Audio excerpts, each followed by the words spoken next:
All right. So yesterday, and please, everyone, I apologize for yesterday. The audio was horrific. So please, if you guys bared with me though, so that's part of why I didn't know.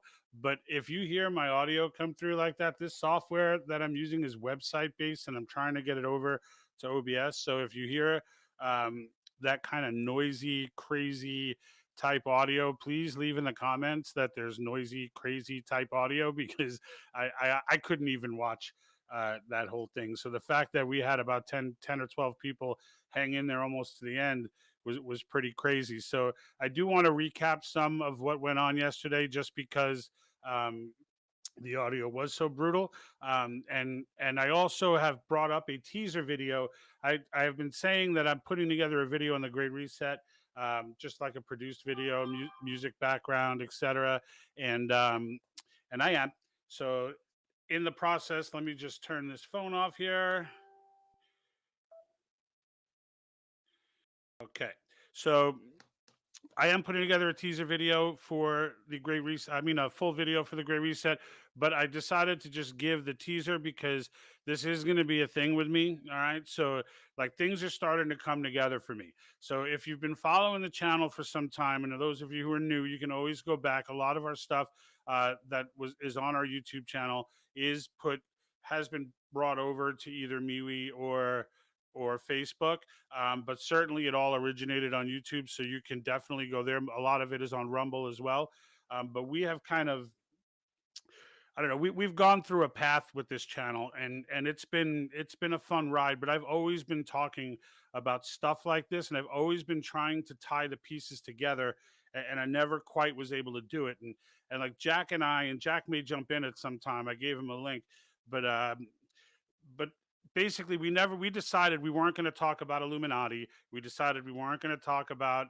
QAnon. We weren't going to talk about the cabal or any of this stuff, because we really didn't have a lot to go on, and we're kind of focused. We give a lot of opinion, but when we do state something as fact, we do source it well, and I was having trouble sourcing it well. So the Great Reset, on the other hand, sources very well, because they just come out and tell you, and they have these forums and they have these debates, and people like Prince Charles, the Prince of Wales, will talk about it. Biden talks about it. This creepy dude, Klaus Schwab, talks about it. So I kind of just put together a compilation of some of the creepiness that and some of the people and the things that they're saying, so that you can start to get an idea about it, right? Because I think for a long time people were looking at the Great Reset as if it were some kind of fiction. I never did. I knew these things were out there, but I never actually sat down and watched the whole thing and really listened to the thought process of these people. And when you do, you start hearing things like terms that just jump out at you. Like, they use the term New World Order. In a few different things they use it. They use this reset concept, and they explain it to you as if, and this is what makes it creepy. And I said this yesterday, they talk about it as if they're already planning. Like, it's not even something, they're not asking you if you think this is a good idea. They're planning it. And they see COVID-19 as the big opportunity to get it all done. So I want to play this clip for you, and I'll use this clip as the outro too, in case anybody misses it later. But I want to just show you this little ditty that I put together. President Biden has generally adopted the right policies. I'll be honest with you, as I always promised I would be. We've lost so much in COVID-19, time with one another. The worst of all, the much loss of life. Let's use this moment to reset. What should be the principles that underlie the reshaping of a new and better global economic system? To seize this window of opportunity, I believe we need to do 5 things. First of all, to create momentum for the Great Reset, we need to capture the imagination and will of humanity. A global future councils that will be pulling together new ideas in these spaces. And again, some of these have been perhaps in the fringes of the academic conversation already. What we now need to do is bring those ideas to the fore, because very much in the spirit of the Great Reset, this is the moment where we can proactively shape the economy that we want in the future. From the perspective of the IMF, what we see is inevitably a very massive injection of fiscal stimulus to help countries deal with this crisis and shift gear for growth to return. But it is paramount that this growth leads to a greener, smarter, and more fairer world in the future. American superiority was not in question. That is no longer the case. You'll hear phrases like build back better being used by not just the new president of the USA. It means a new normal. And I should add at last the need for much stronger global cooperation. COVID has shown us that we are globally interdependent, and I think it's a wake-up call to work in the future together to address all the consequences and to create a reset in our economic, social, ecological thinking.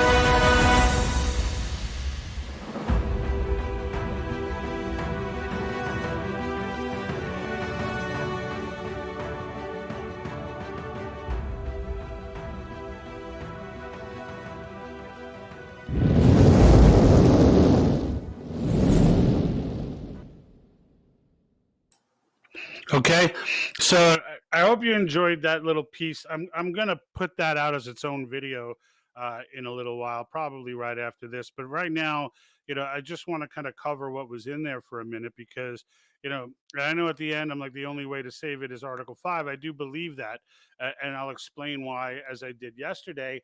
But in the end, when you listen to them, and this is Prince Charles, this is Biden, this is these are there are more, by the way. There are far more. Okay. And if you watch these things in depth, they talk about matter of factly. And this is what makes it so creepy. It's so matter of fact how they talk. Like they're just ironing out the last details right now. So what I'm trying to say is we do not have time. They see COVID-19. This is why Biden mentioned it during his talk about COVID-19. They see COVID-19 as the great opportunity. They see COVID 19 as a way to really, all this crazy stuff that's been going on for the last 30 years. All right. It's all coming together now. Okay. It's all coming together.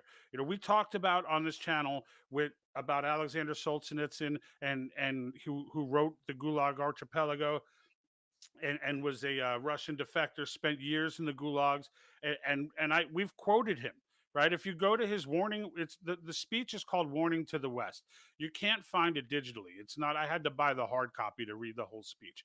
But at the very end of the speech, he actually goes ahead and warns us about falling for things like social justice and finer shades of equality. Okay, and he says in the speech, these are meant to deceive you. They're meant to take down your great and glorious country with a scheme that has never been seen before in the history of the world. Now, that's a slight paraphrase, but I'm pretty on point with that. All right. So, and this was in 1976 when it started, right? Now we've used Yuri Besmanoff. You can find his 1984 interview on YouTube and in many of our episodes where he goes into and spent a career he's a Russian defector, worked for their propaganda arm, for their media agency, defected to the United States, and I believe it was 1970, and then went on to teach college classes about what they then called subversion, ideological subversion, which is essentially the same thing. It's creating what Matthias Desmond called the mass formation psychosis. It's an intentional effort that's been going on. All right. And it all was designed to lead to this moment. All right. So, of all the things that I've heard, all the different, I've heard people say we need a declaration of clauses. We need, and you may not even know what some of these things are. Nullification is the way to do it. You can look those things up. I don't have time to go through them right now. But none of those things are going to get what we need done and still preserve the sanctity of our Constitution. Okay. And that's really where I'm coming from with it. And I'm curious to know what you guys think about it.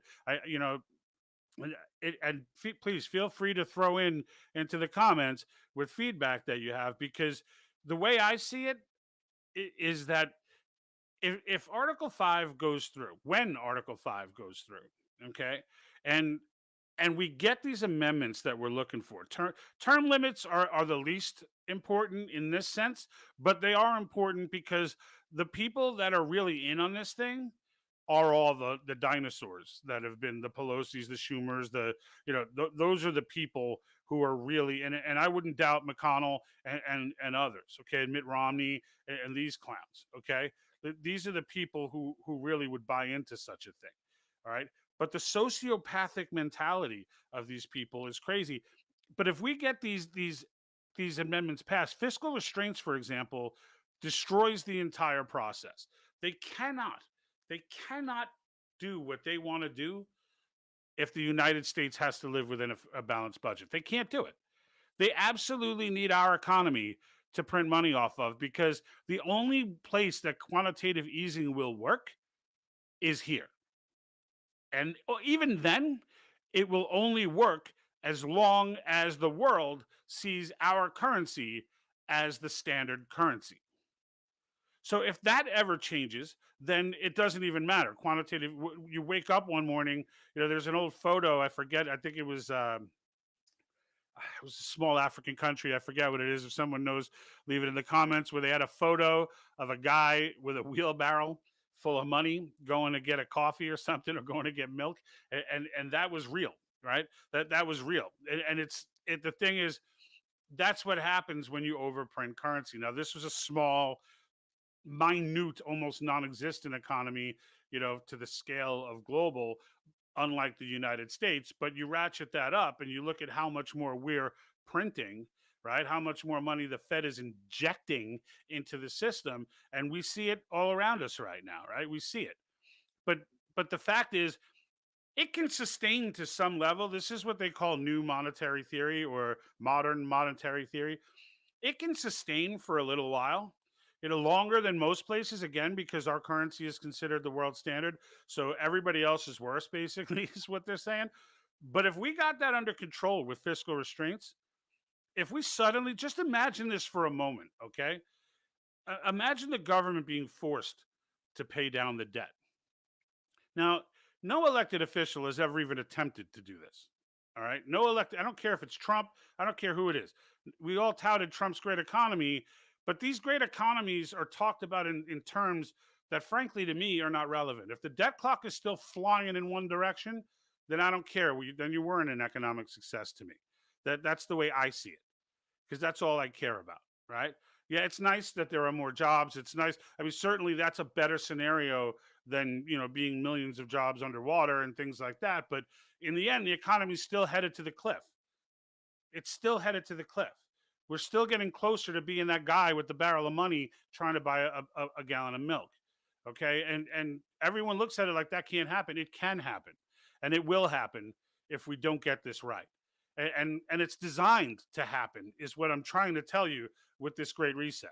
Like, the entire point of it is that they knock the United States down to the point where it's on level with Europe, and then they have a conglomerate. You hear the one woman in there speaking, saying, about these councils and these committees. Like that's the vision that they have, that they're trying to implement. That there will be these global councils who will determine the direction of the economy.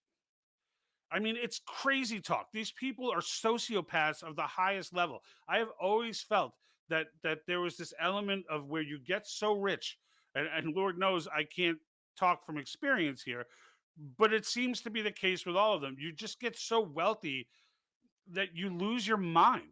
Like it's almost like the struggle for money and paying your bills, and getting to that next tier wherever you are in life, getting to that next tier. Like, that struggle alone it's almost like that keeps us sane. Because when that struggle is taken away from these people and they have all of this money, it becomes incredibly disturbing. The things that they think of and the things that they do gets incredibly disturbing. In the case of the World Economic Forum, it has become diabolical. And Europe is done, okay? There's only one people on this earth right now. And this is not drama. This is really where we're at. There's one group of people on this earth right now who can stop this. One. And that's us. Because with the United States, England can drop out. No one, it wouldn't even phase them. Any one of the other countries can drop out, wouldn't make a difference. But they don't have Putin, which is why they're going after him now. Don't get that twisted. They're going after him now for that very reason. They don't have Putin, and they don't have Xi Jinping, and they don't have India. All right. So those are three big players. They'd like to have at least one of them. They'd like to have all of them. Soros, an article just came out today about Soros calling for, for the United States. I don't know where Soros gets off calling anyone to do anything, but he's making these call outs for the United States to go in and make sure we take down Putin and Xi Jinping. Really? That's easy for you to say, freaking Soros, right? But why does he want that? Why does he want that to happen? He wants that to happen because they're thorns. Now they've become somewhat content. So they've become somewhat content in the idea that they could still pull this off with just the Western countries and let Putin sit there and let Xi Jinping sit there. They're not doing anything to Xi Jinping. We'll see how this Ukrainian thing plays out. I mean, they obviously had the buttons to push to get the Putin situation going, and they pushed every single one of them, and it's going. Now, whether that ends up with Putin getting taken down or not, we'll see. But the fact of the matter is that's the point. The goal here is to get Putin out of power so they can have somebody in there who's a lot more reset friendly. All right. You can't have a nationalist in the Great Reset. There's no such thing. It's all one community. So any world leader who thinks that way, which is why Trump was so the devil, right? This is why they hated Trump the way they did. I mean, they hated Trump to a point where I've been following politics my whole life. I'm almost 50 years old. I've never seen anything like that. And it was clear. It's clear now why that was. And the more, and I encourage everyone to go to YouTube, go on the web, find as many of these videos and listen to these people talk as you can, because it's very real. This is not a conspiracy theory. This is not, you can get into Illuminati, cabal, that. This is a real cabal. Like whether it's called a cabal or whatever, this is a real one. This is incredibly rich people, billionaire and trillionaire status. You can guarantee the Rothschilds are behind all this. I wouldn't be shocked to hear that. But the fact of the matter is, these are people of immense wealth and immense political power who are absolutely planning on resetting society to a place that is a new revised version. It's another attempt at Marxism. That's what it is. And it's all circling around the social justice and the genders and all of the boxes that they've created for people, spent decades creating for people. All of those boxes have set the stage for where we are now.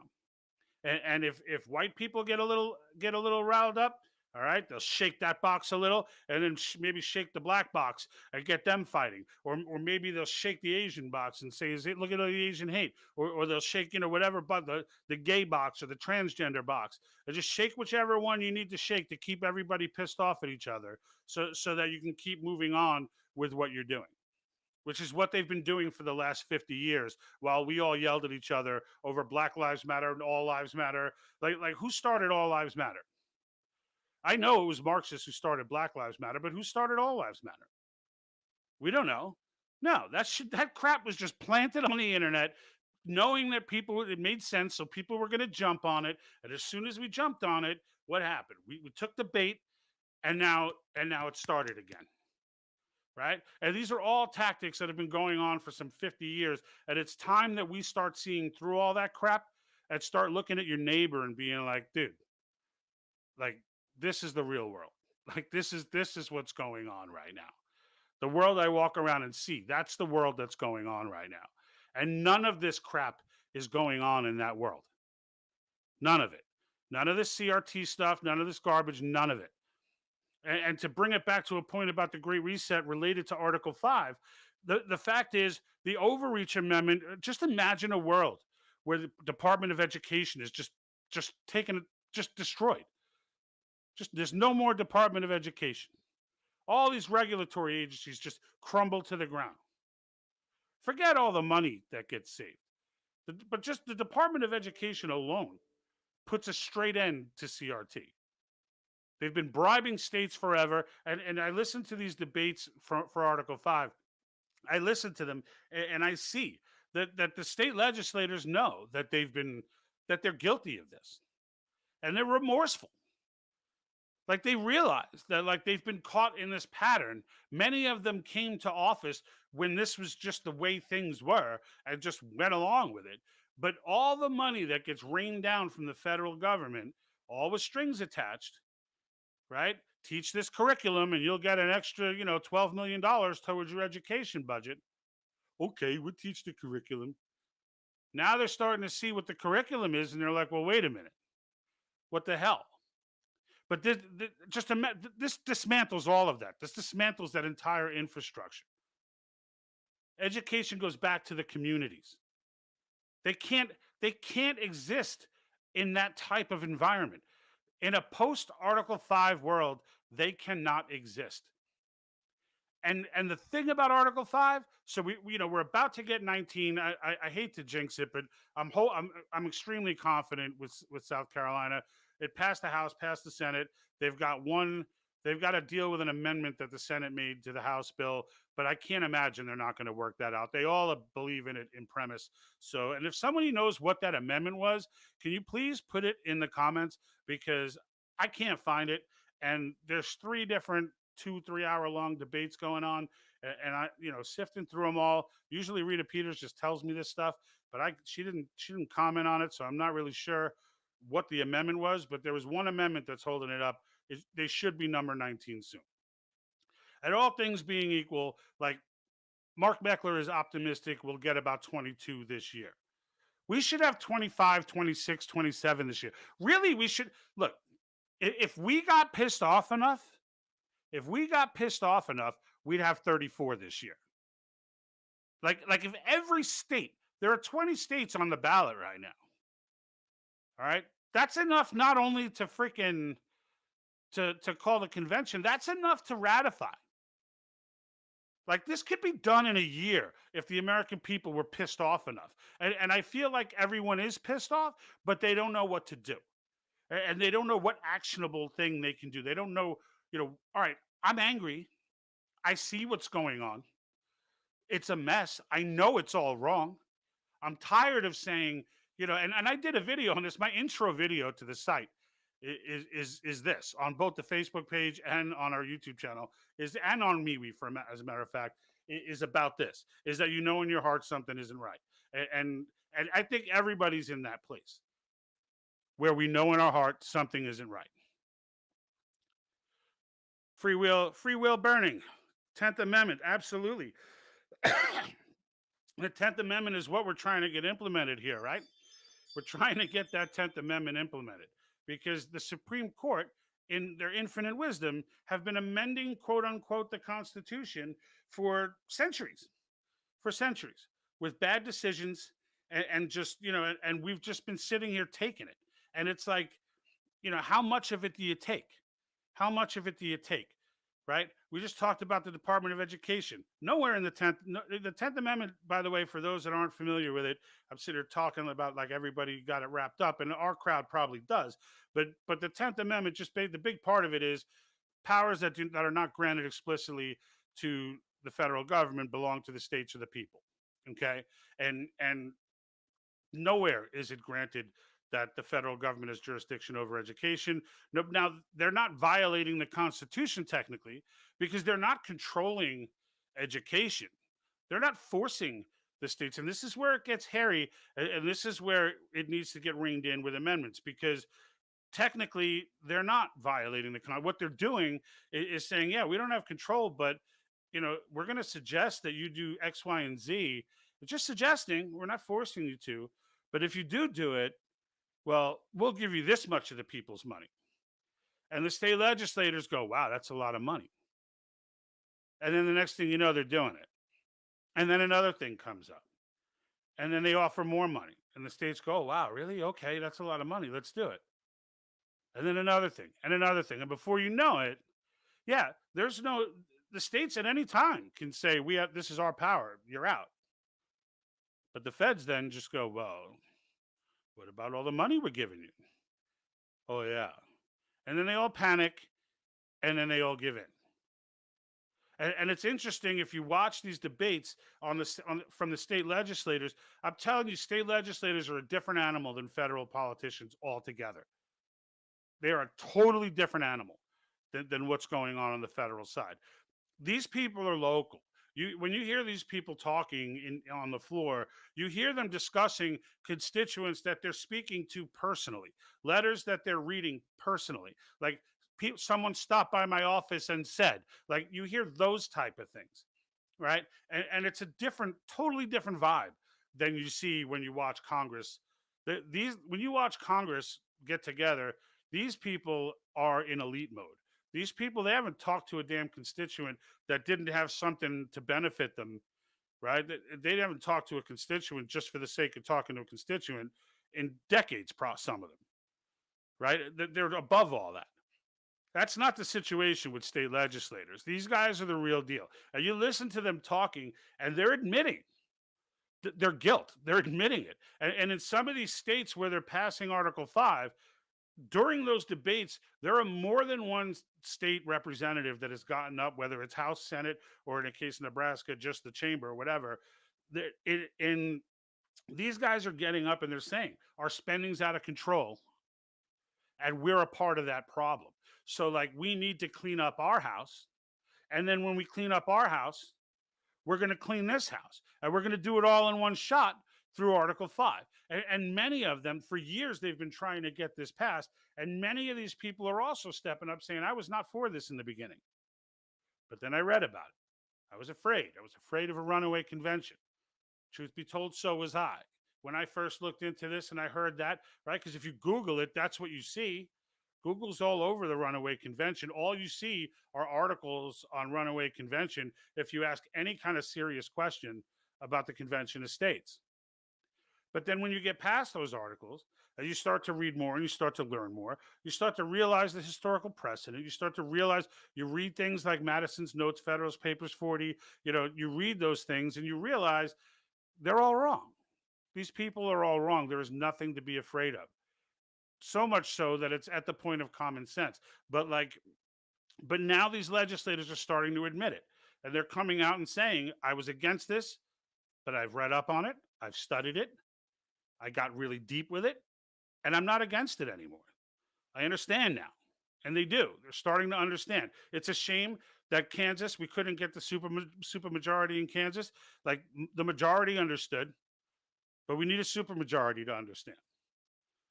And that's the key. And in Kansas anyway, that's the key. But really, we should have a super majority in every state. So, just like Frank Free Will Burning is saying here, we can get back to this 10th Amendment. And that's the 10th Amendment really, in a nutshell, is what the entire thing is about. It's what all of this is about. To put it in one sentence, which is why I love the fact that he just threw that up there like that. Didn't even make a full sentence comment. Just was like, 10th Amendment. See you later. I'm not. Because it's right. It's curt, it's to the point, and it's accurate. And when you watch these reset people, and I'm going to keep talking about the reset, folks. I'm going to keep talking about it. I'm going to keep digging into it. Look, the channel's not enormous. I've been around for, it's coming up on a year, but the first 6 months of that were kind of us tripping over our feet. But the fact of the matter is, we still got, 800 or so subscribers on YouTube, 2,000 Facebook, another 300 or 400. We've got a few thousand people that we could talk to, even being small. And every one of them, if it's up to me, is going to hear about this stuff. Period. They're all going to hear about it. I'm going to scream this from the highest mountain as long as I can. And the fact of the matter is, it's the right thing to do. I made a decision to start, during legislative session, we converted the whole site, everything to Article 5. I got T-shirts for selling for Article 5. We're doing everything for Article 5. And I think because I believe in it as the right way to go. Not only the right way to go, there's no other way to go. There's no other way to go that gets this done in the timeline that we need it. I don't even know if we have until 2025. I don't even know if we have till then. Like, these guys are moving quickly now. quickly. They see COVID-19 as their opportunity and they're flying through. And that's friggin' and they're gonna move as fast as they possibly can. And I guarantee you a part of their timeline has to do with Biden's presidency. They're not gonna sit here and wait for Donald Trump to come back in or Ron DeSantis to take over and then say, oh, well, the whole thing's blown up now. They want this thing moving. They want it deep in and moving before any of that happens. Those guys come in, they're going to have to try and undo, like they want their tentacles already deep in before that even happens. And it's up to us to make that change, which means one thing. State legislators are the most important electable officials that there are right now. They're more important than the president. They're more important than Congress. They're more important than anyone. They're more important than governors. They're more important than anyone. It's all about state legislators. And that's, everyone needs to know. If you don't know who your state legislators are right now, you need to find that out. And then you need to take a look at your resolution. They're all listed on our website by state. You look at your resolution, see who sponsored it, see who shot it down. If it got shot down or it got benched, find out who did it. Because we're coming up on a reset session for them, right? And we can reset them in the primaries if need be. But we get into next year, if we're active enough this year in cleaning out, I mean, the North Carolina guy said people must have rocks in their head to believe in the Constitution, right? If you believe the Constitution was written well, you need to have rocks. You must have rocks in your head. That's what he tells his constituents. If the grassroots in freaking North Dakota do not blast this, I'm sorry, South Dakota, do not blast this guy out of office, then you know what? They deserve what they get. Because that is just insane to me that guy could make that those two can make those comments. It's just to anyone for anything, but to do it in that context, knowing, and the best part about it is he's wrong, that he's the one with the rocks in his head. It's crazy that this kind of stuff happens. But like, these are the people we need to remove, and state legislators are easy to remove, especially in a primary. So, all right, I wanted to just jump on and do that. I wanted to just have that conversation about the Great Reset. Free will burning, we got some comments there, but I don't see a lot more coming through. So I'm going to go ahead and call it a day. But I wanted to just get that off. I also wanted to apologize for the audio yesterday. Again, this software that I'm using is kind of muffed up. But shout out to Michael Arnold, Massachusetts State Director of CAUSE, and Maureen Zoll, again, Connecticut State Director. I said it yesterday, but the audio was horrible.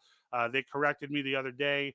I said that South Carolina or Kansas would be the 18th state in a video, and it was live, so I couldn't undo it.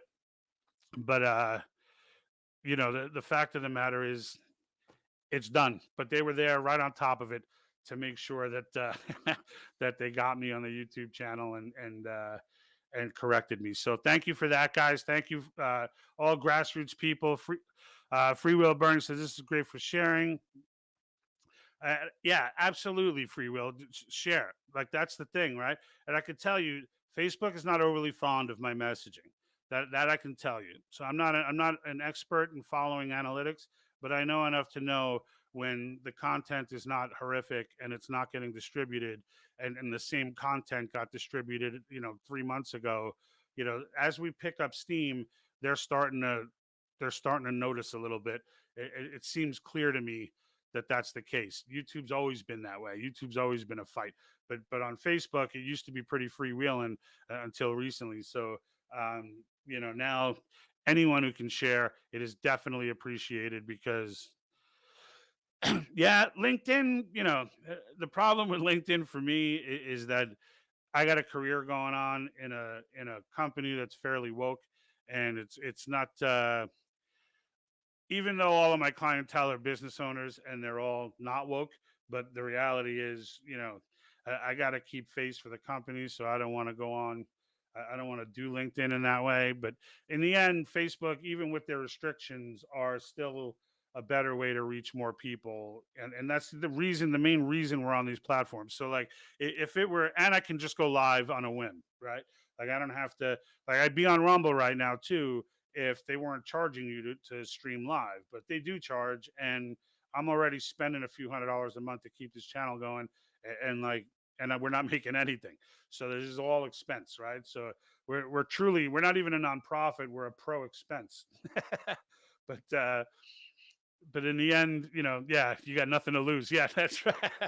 Yeah, absolutely. And yeah, LinkedIn's a great platform. MeWe is actually a really cool platform too.